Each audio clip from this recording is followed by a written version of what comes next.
We don't have the German book on the shelf? No.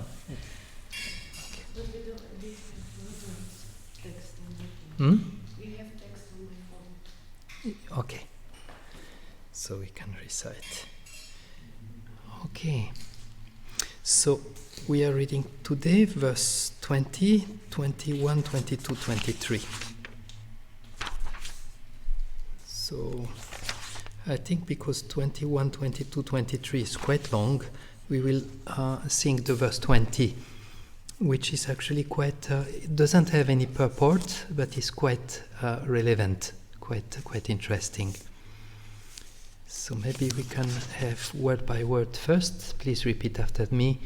Tada, then, Eva, indeed, te, unto you, param, transcendental, jnanam, knowledge, dadami, I will be delivered. No, I would have delivered. Griham, to your home. Agata, came, like coming, but past came. Yatva, knowing. Anya abhinivesham, absorption in something else. In bracket, in material things. Te, your, putram, a son. Eva, only. Dadami, gave. Aham, I. So, tadeva te param jnanam. Dadami grihamagataha Gyatvanya biniveshamte Putrameva dadamyaham Tadeva te param jnanam Dadami grihamagataha Gyatvanya biniveshamte Putrameva dadamyaham. Someone likes to try? Dadeva te param gyatva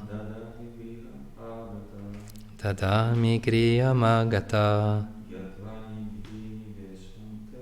Gyatvanya biniveshamte Putrameva dadamyaham.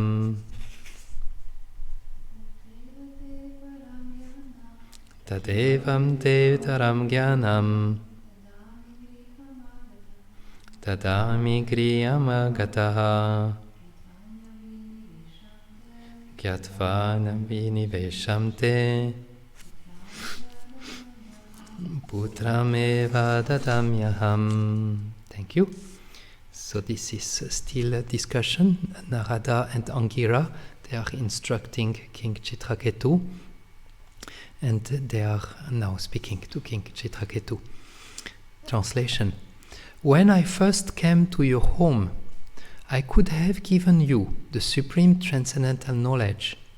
But when I saw that your mind was absorbed in material things, I gave you only a son, who caused you jubilation and lamentation.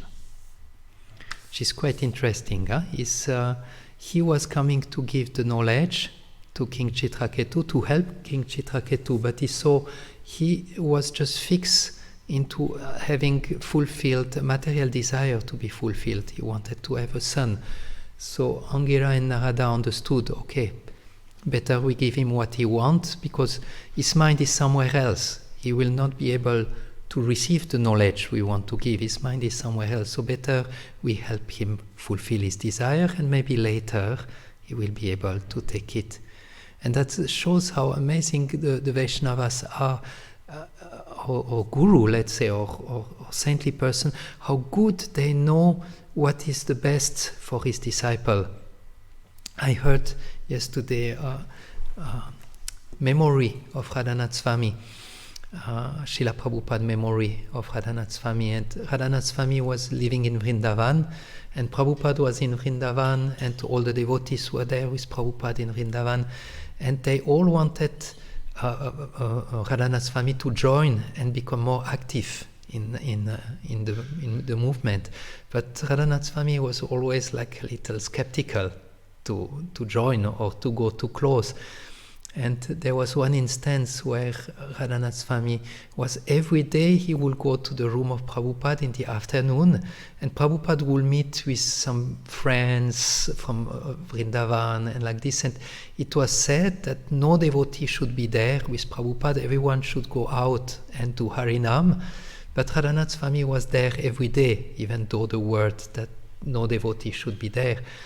And once the leader of the Harinam party came in the afternoon and saw Radhanath Swami was there in the room with Prabhupada, he was alone with Prabhupada, and he said, no devotee is allowed to stay with Prabhupada in the afternoon, you have to go out on Harinam. And at that time Radhanath Swami had still dreadlocks, so he pointed to his dreadlocks and said, I am not a devotee yet. Then he stayed. But the main things I found very relevant is Radhanath Swami. They were all encouraging Radhanath Swami, you please take up the mission and come and help us. And they were even saying, you could become the servant of Prabhupada, we can make you the personal servant of Prabhupada. But Radhanath Swami had made a vow, he will never leave Vrindavan. So anytime the devotee was saying, yeah, and he said, no way, I will not come to the West, I will not go anywhere, I will just stay to Vrindavan. And the devotee were quite heavy on Radhanath Swami. They were really putting pressure that he should now join the movement and surrender and do what Prabhupada wants. So Radhanath Swami was a little bit like, not sure what really to do. And one day Prabhupada was passing after a lecture or something like this, and everyone was offering obeisances. So Radhanath Swami also offered his obeisances, and when he stood up, Prabhupada was just in front of him, looking at him.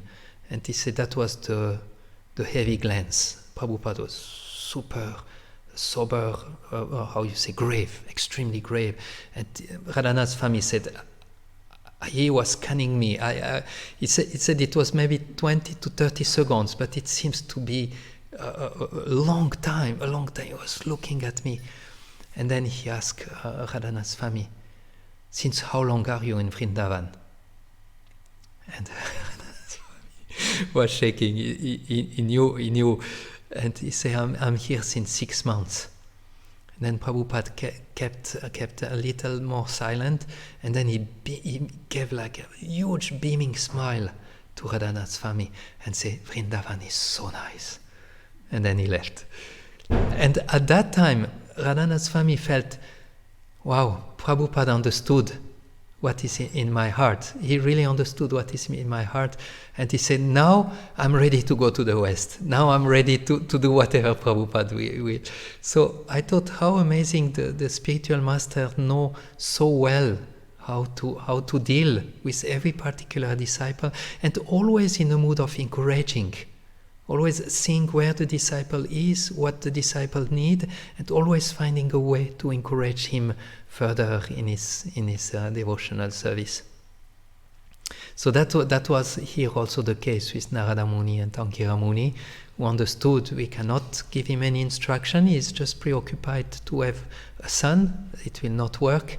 But now, so they say, we came, we wanted to give you this knowledge, but we saw you are too absorbed in material desire, so we just arranged that you will get a son that will give you happiness and lamentation.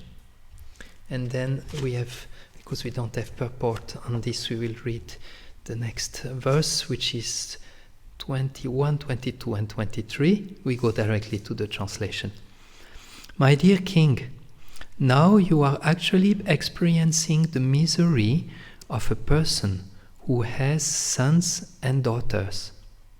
O king, owner of the state of Surasena, one's wife, his house, the opulences of his kingdom, and his various other opulences and object of sense perceptions are all the same in that they are temporary.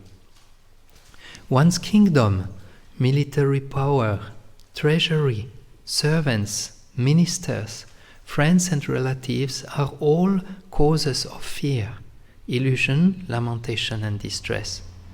They are like Gandharva Nagara, which means a non-existent palace that one imagined to exist in the forest. Because they are impermanent, they are no better than illusion, dreams and mental concoction. Purport. This verse describes the entanglement of material existence. In material existence, the living entity possesses many things. The material body, children, wife, and so on. Dehapatya kalatradishu. One may think that those will give him protection, but that is impossible.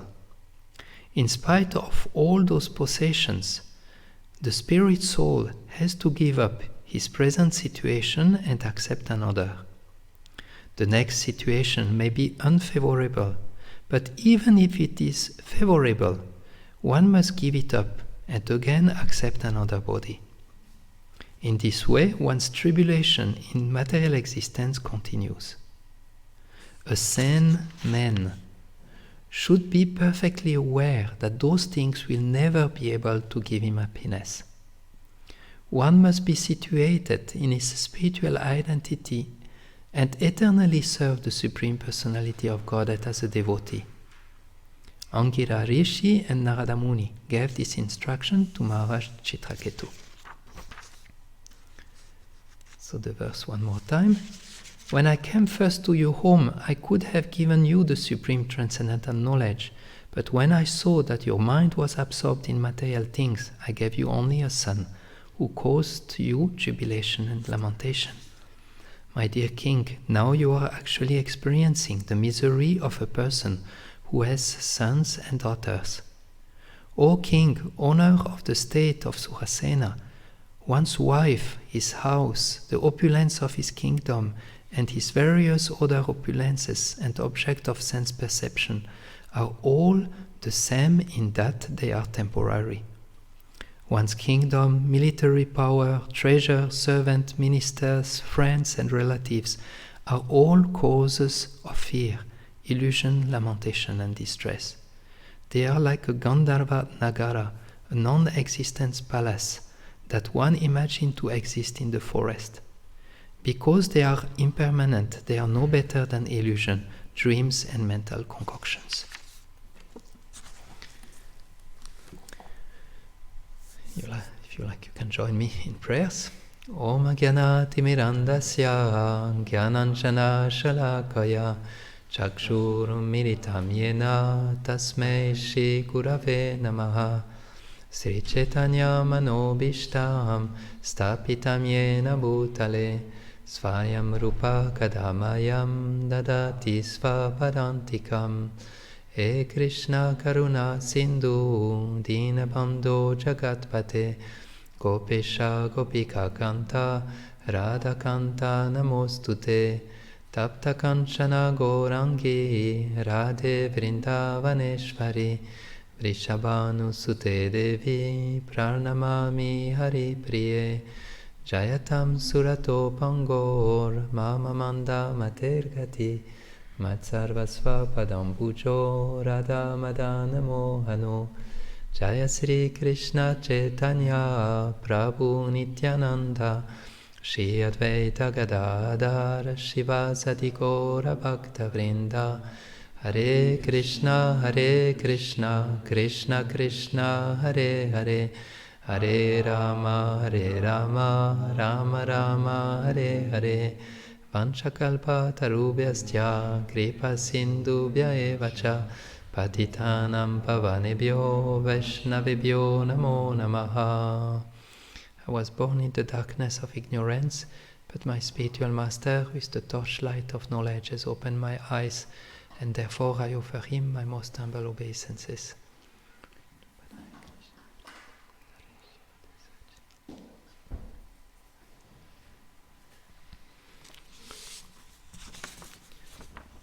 So one of the principles, first I ask you for your kind blessings and good wishes to be able to deliver this lecture. So the principle I found out in this lecture is that material frustration can help us to move forward on the spiritual path. And we will see from where the material sufferings are coming, how those pains can be good, and what do we do when we can take advantage of those pains, how do we proceed forward. So from where are those material suffering coming? Maybe I can ask you the question, what do you think? From where all the material sufferings are coming? The mind, okay, very good. That was actually the Brahmana, Avadhuta Brahmana, who had a lot of suffering everywhere, and people were asking him, but no, I don't remember actually the context, but he was saying, yeah, all the sufferings are coming from the mind. And it's true, actually, all the suffering that are happening to us, they are filtered through the mind.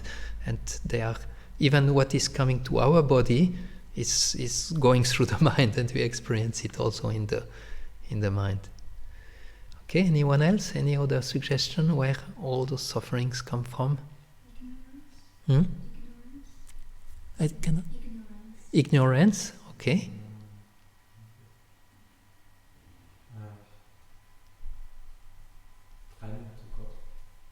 Separation from God? Okay. Wow, very good. Yeah?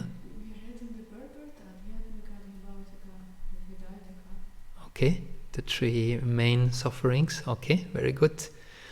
What I found to speak about today, where those material sufferings are coming, often they are connected to our attachments. When we are attached to something, then when we don't get it, or where it goes into a different way, we are suffering from that. And I see in my life, this is one of the main.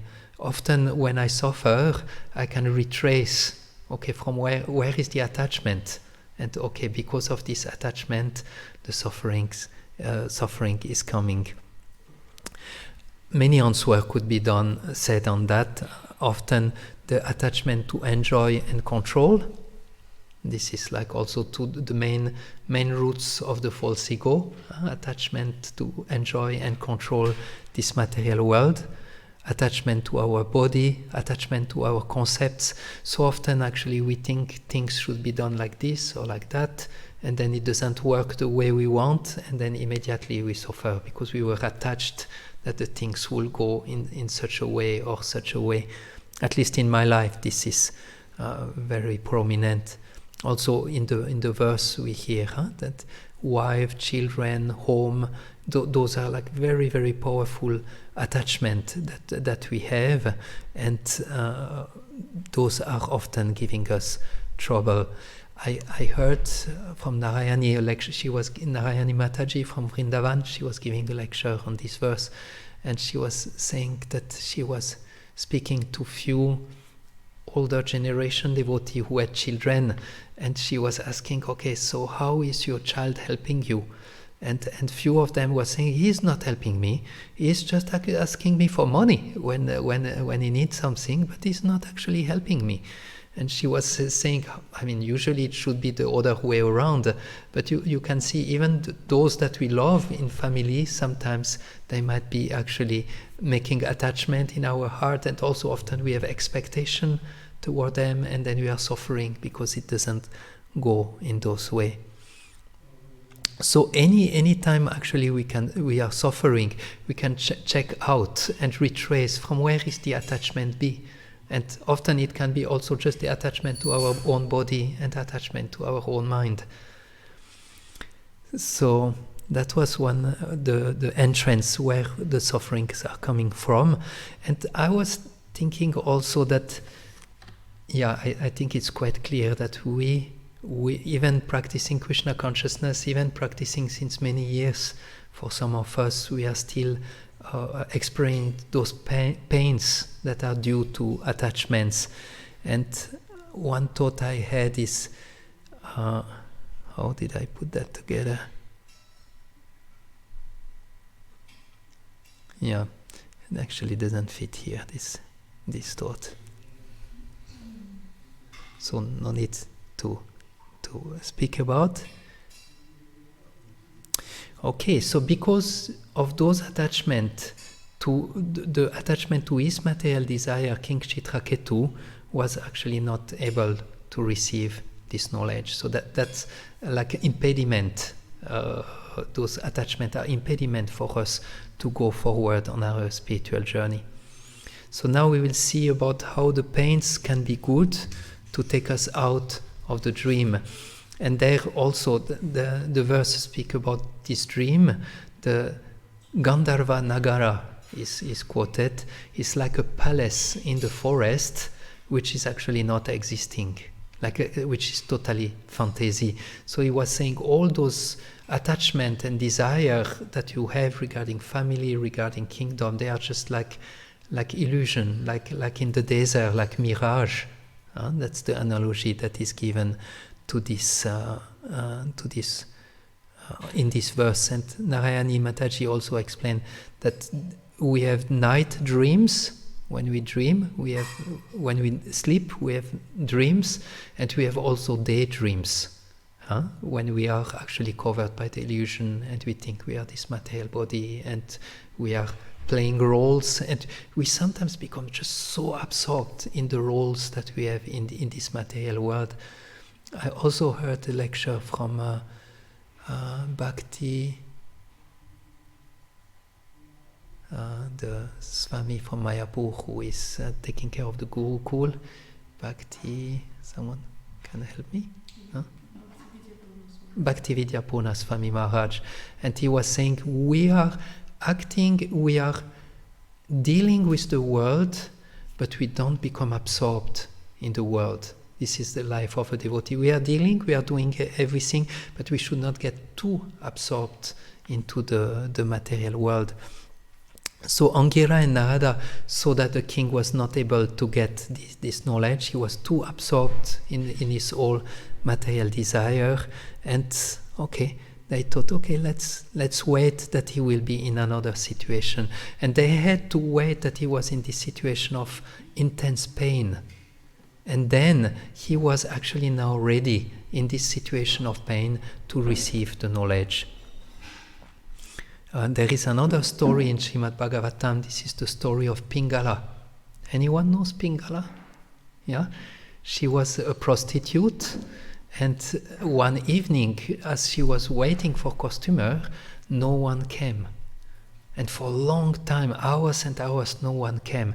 And after that, she just became so frustrated that she had a total change in her heart, in her mind, in her heart. And she even recited the Pingala Gita. We have Bhagavad Gita, Uddhava Gita, we have the Pingala Gita, where she expressed this frustration and how by this frustration she could suddenly turn toward Krishna. And I'd just like to read a few verses of this Pingala Gita. Pingala taught, I am such a fool that I have given up the service of that person who, being eternally situated within my heart, is actually most dear to me. That most dear one is the Lord of the universe, who is the bestower of real love and happiness, and the source of all prosperity. Although he is in my heart, I have completely neglected him. Instead, I have ignorantly served insignificant men who can never satisfy my real desires, and who have simply brought me unhappiness, fear, anxiety, lamentation, and illusion. So she is in this point of regretting, of intense pain and lamentation, and there she can get access to understanding about Krishna, that he is her eternal friend, he is in her heart all the time. There is another example of Dhritarashtra, who was all the time envious to the Pandava, who was all the time behaving wrongly. And Vidura and others actually were trying to preach to Dhritarashtra, you are in illusion, it's not good, but he never could take it. Even once Vidura, I think it was, I'm not sure if it was Vidura or Krishna speaking to Dhritarashtra, and Dhritarashtra answered, your words are wise, I know it's wisdom, I know it's very good, I know I'm supposed to do that, but your words are not able to stay with me. They are like a flash. They come, they appear and they disappear. I just cannot take them. But then at the end of the story, when Vidura came back from pilgrimage, at that time all the Kauravas had died already. Dhritarashtra was living in the Pandavas' place, and he was just there and just having benefit of all what the Pandava were giving him. And then Vidura thought, I should try another time. And he came and he said, can't you see that you are now just taking from the people you are all the time against? Can't you see it's not wrong, not right? You should now give up everything and end your life in a proper way. And at that time, he could take it. And Swayam Bhagavan Keshava Maharaj was giving a seminar in Swiss camp on this particular Leela, and he was explaining that there are few reasons why Dhritarashtra could take it at that time. One reason was there had been repetition. He had heard it again and again and again and again and again that he was behaving wrongly, and now he could take it. But he said the main reason is that now all his hopes were destroyed. He had no hope anymore that the Kauravas would have any chance. They were all dead. So all his desire, all his hopes were totally gone, and now he was able to take it. So that's two examples, Pingala, Dhritarashtra, of how when they were in a situation of sufferings or not having any more hopes, they could actually take the instruction, they could actually take the knowledge of Krishna consciousness. So whenever we have pain coming in our life, we can try to see, okay, from where is the attachment coming from, and how can I turn this, how can I redirect this pain so that I can use it as something beneficial for my spiritual development. I think in our martial, often they use the same principle. When the other attack, they take the energy of the one who attack to actually throw him over. So when sufferings are coming, we take the advantage of those sufferings and see how we can reuse that for us to take shelter, to turn our consciousness back to Krishna. But I was thinking also, as Vaishnava, we do not want to wait for sufferings or just we have another way. I mean, when sufferings come, we use them like this. But for us, the way out is actually the association with Vaishnavas and the reading of the scriptures, because this is what actually always keep us aloof from the illusion, that always remind us of the truth. Swayam Bhagavan Keshava Maharaj was saying that in Kali Yuga, the 4 pillars of Dharma are almost eradicated. The only one that remains, anyone knows? Truthfulness. And then he asked his audience, he said, truthfulness in Kali Yuga, where do you find truthfulness? Who is truthful? You see all the politicians, all the leaders, everyone is just lying. And where is truthfulness in Kali Yuga? How do I understand that truthfulness is the last pillar in staying in Kali Yuga? Yeah, he said because the scriptures are still there, and the scriptures are saying the truth, and the scriptures are still there to hold this last pillar of Dharma. So this is for us, for us Vaishnava, we want to always remain connected to the truth, and that happened in the association of Vaishnavas, especially the Vaishnavas who are connected with the truth, or I mean, all of us are connected to the truth, but those who are really trying to live, to imbibe that truth, and the reading of the scripture. This is actually what is keeping us out of this dream, out of this illusion. And if we can learn in that way, we might not need to experience so much pain. Often the pain is like alarm clock, is like shaking us to move forward. So if we can learn in that way, we might avoid some of the alarm shocking situation in our life that are there to wake us up, because we are already awake. And then the last things I wanted to say for today, when we have those wake up call coming in our life, how do we take advantage? How do we move forward? And I was speaking with Rasika Acharya Prabhu, disciple of Radhanath Swami, when we went there to Italy. We had a discussion about how do we chant our Gayatri, how do we read the scriptures, and how do we do it in a nice way. And then he was saying, when something is good, you have to keep doing it. And he was quoting from Mahatma Prabhu, saying that if you do something good for some times and you stop, then that's Raja. But Sattva Gun, mode of goodness, means you do something good and you keep doing it. You keep doing it because you know it's good. So in the same way, when we are, like, let's say, awake or back to reality in our life, to really take the advantage to move forward and to try to maintain as good as we can our endeavor forward. To be, when we have those waking up call happening in our life, that we take time to introspect what is the meaning behind that, what I'm supposed to learn, what should I change in my life, and then to make steps in direction of the situation where we have to go. So that's more or less what I wanted to say. I have a few more points also into making step forward.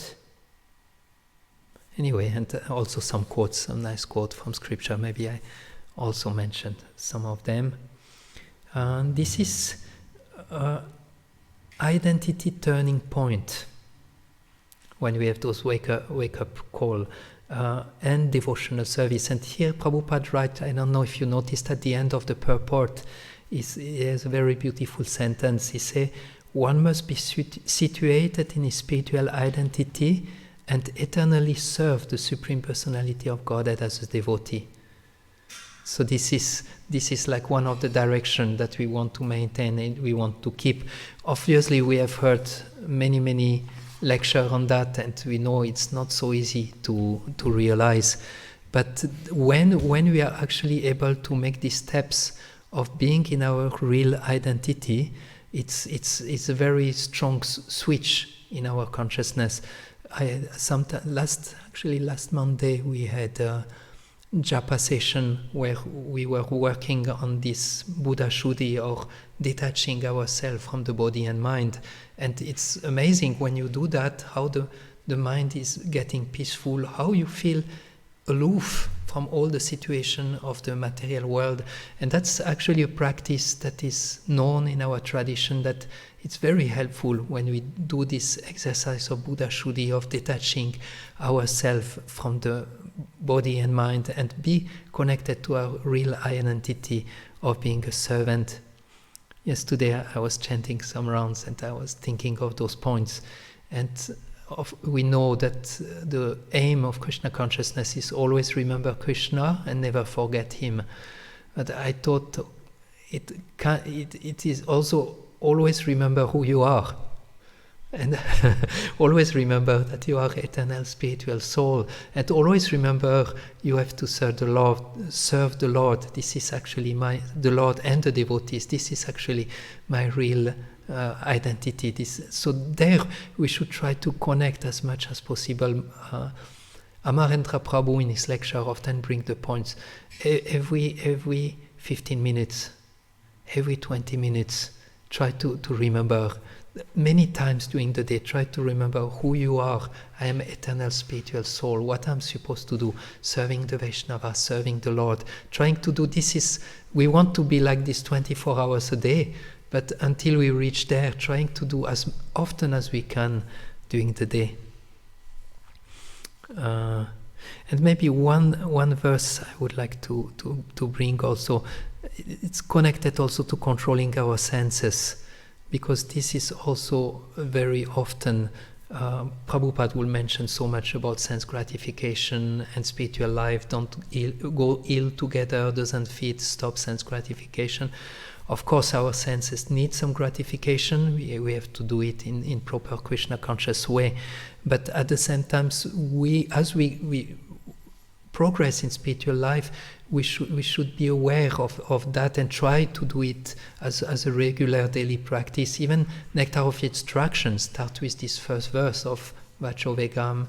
You have to control your sense. It's something still important to have. And I found a very nice quote that I would like to read to you. It's from 11th Canto. The individual living entity exists for the pleasure of the personality of Godhead and is the Lord eternal servant. As soon as the senses become absorbed in material gratification, they lose their power to experience the absolute truth. I found it very interesting. As soon as the senses become absorbed in gratifying, they lose the ability to actually to experience the absolute truth. I found it very, very touching. The actual goal of sense activity is satisfaction of Vishnu, the Lord, and all the senses can experience infinite spiritual pleasure by perceiving and serving the Lord in his personal feature. Okay, so I think I said more or less what I was planning. Yeah. So today we were seeing how we can benefit in difficult situations, and also from where sufferings are coming, how to react when sufferings are coming, and also not waiting for the suffering to be there, but to keep nicely connected to the scripture and to the Vaishnava, so that we don't need to receive strong waking up call, but that we can always remain aloof from illusion by keeping this connection with the truth, with the Vaishnavas. And there were some thoughts of how do we move forward, observing our lives, seeing what we need to move forward, and trying to do it in a consistent way for a long time, so that we can make a further move. And there was the point mainly of connecting to our real identity, our real self, because this is like the place where the world is cutting. When we are identified to our real self, all the stuff of the material world get loose. They cannot stick to us anymore. They have to let go on us. Good. So I don't know if you have any questions, any comments.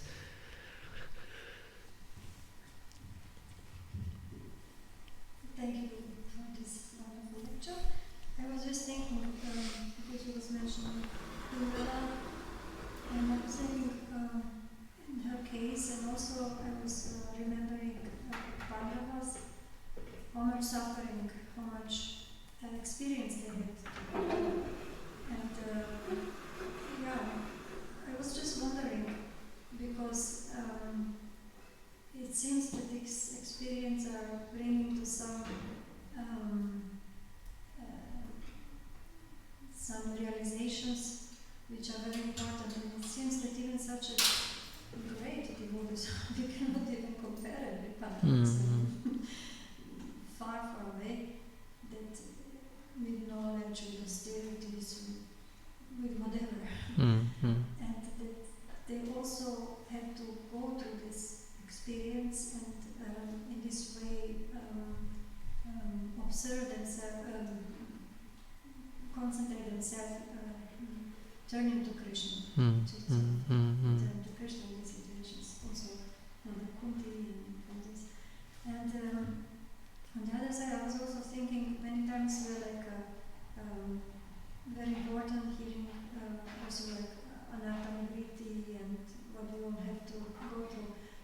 but it's much easier to hear, how it's called, Arta Pravit? I think, yeah. Arta Pravit. So it's actually so much easier when we are turning to the things which are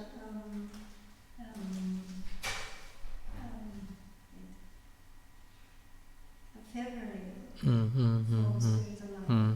Like not all attachments are, one can turn them in favorable. Suffering can become actually favorable when it's connected to Krishna, and it's much easier way actually to go through. Yeah, thank you. This turning, turning to Krishna. This is actually all the time those sufferings are there. It's helping us to turn back. And I think in the case of the Pandavas, there was also another reason of their suffering was that Krishna wanted them to be glorified, and they were showing example how good they were dealing with the sufferings. Like Bhaktivedanta Swami was saying, Yudhishthir is one of the example of the one who was dealing with the world but was not absorbed in the world, because so many things were happening, but he was always like keeping his balance very, very, very nicely. Yeah, all of these stories are actually not because of them, it's because of us. So the point of actually, although we have knowledge, there is a need of experience, because it's making much more deeper, it's making much more experience.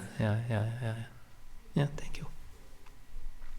Yeah, maybe we can ask Nitya Manjari first, because I was just wondering, I also realized that we can only surrender to Krishna when we suffer. I mean, most of us, like, when we are good, everything is fine, then we just enjoy, a happy family, money, whatever. But on the other side, when we suffer, then the mind is occupied by the suffering, by the pain, or by the loss, or whatever is also suffering. Then on the other side, it's also difficult to remember Krishna. So what's the solution? I mean, that's my understanding is it's easier to remember Krishna in the suffering than when everything goes good. Because when everything goes good, you don't feel like a need of shelter. But I think for the devotee, the pain might be there and the suffering might be there, but it's also not easy. But I think it's easier to turn toward Krishna because we are disillusioned. When the pain is there, we are not anymore into the illusion that everything is fine in this material world. So I think it's slightly easier in those moments. But when the pain is acute, it's also very difficult to take shelter. And it's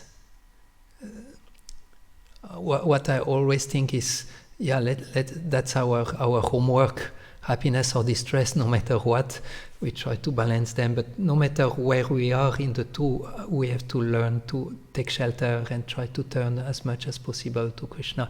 But sometimes even in pain is very difficult.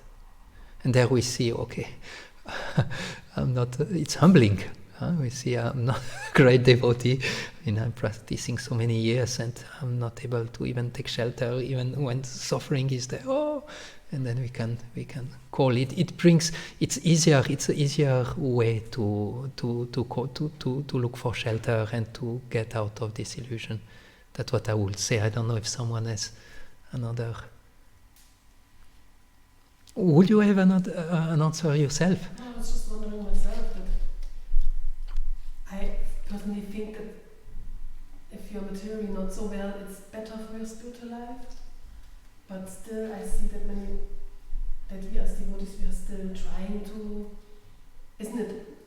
You see devotees trying to build houses, have families, and this illusion is so difficult to overcome. But then I also see in my own experience and also experience of friends, when they are really suffering, they have a really issue, you cannot really penetrate to the heart, take shelter of Krishna. It's so difficult. Let's say a friend tells you, my husband left me or whatever. You cannot say, okay, forget about it, just turn to Krishna. It's really difficult.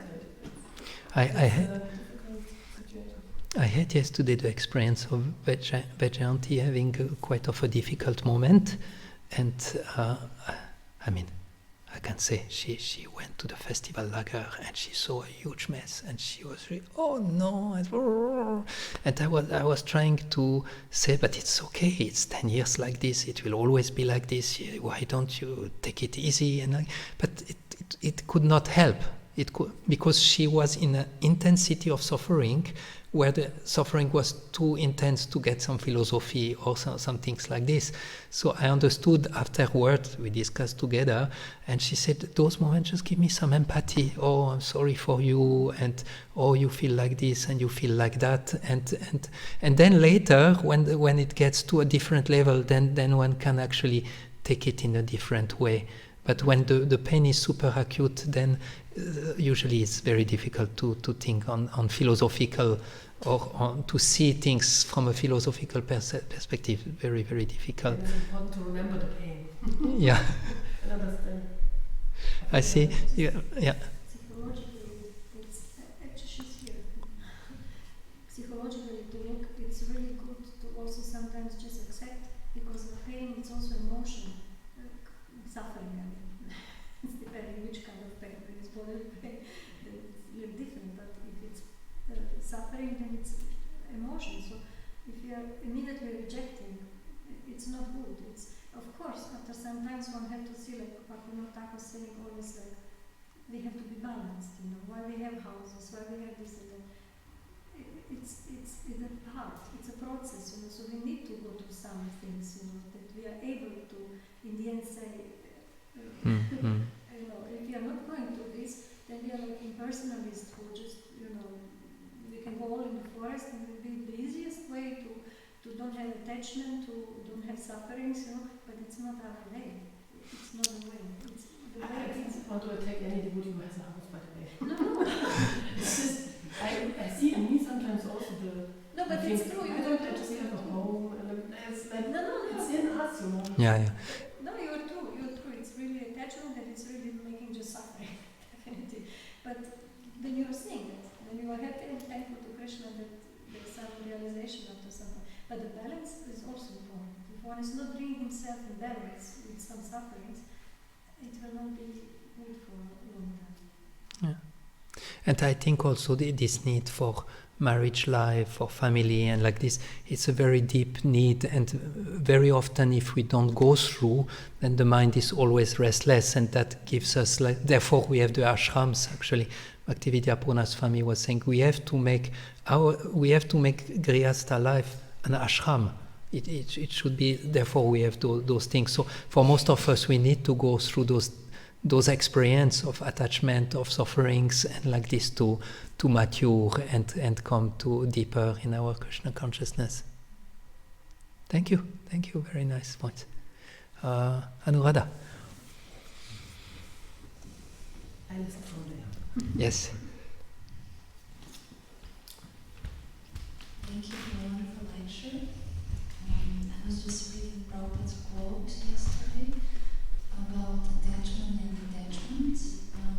And I find very interesting it was written detachment from that detachment should be from material things and attachment to Krishna. And then I was wondering when I see this, I can see why actually, and that's natural, like why we mostly, those who are not monks, they get married, like ladies and gents. It's coming from spiritual world, right? It's that highest rasa between Radha and Krishna. And then also that in the material world, actually because of that, I would say, attachment, we need to take shelter of each other for help, and if the suffering is coming, also if we get sick, if we get cancer, or it's also that kind of pain, it's that attachment to having a family, like we said before, but it's also something else, like Adhyatmika, Bhakti, Devika. Any kind of suffering is there.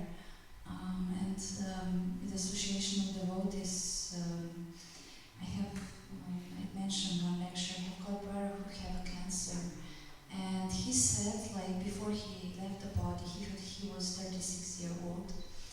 He was a monk, a brahmachari. He said, if I will not have association of devotees, it will be much more difficult for me. Or he need to, this cancer he had for years, and he need to go through all chemotherapy and everything.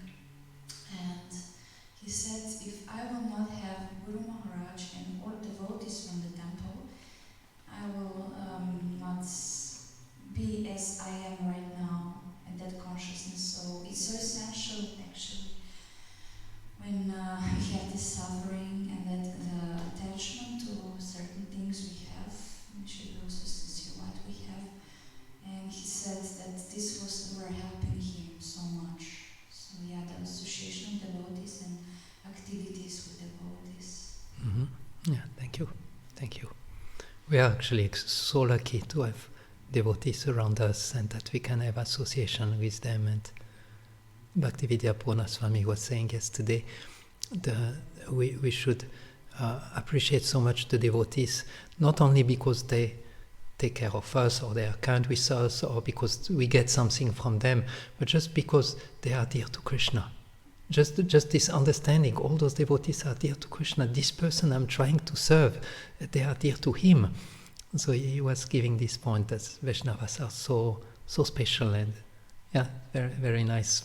Without Vaishnavas, we would be deep in Maya, deep in Maya. It's yeah. It's also because we can see Krishna actually when we are midnight. Because everyone has some little quality of Krishna, very little. And many times we are just concentrated on when we are alone, on ourselves, our qualities, our whatever. It's only our world. But if we are with different devotees, many different devotees, then we can see, wow, she have this and this, and then we can see actually the whole picture of Krishna, because he have all of these qualities which some devotees expressing sometimes. So it's wonderful actually to see Krishna in this way. Thank you. So thank you for your participation. Garantarat Srimad Bhagavatam ki jai. Srila Prabhupada ki jai. Prabhu ki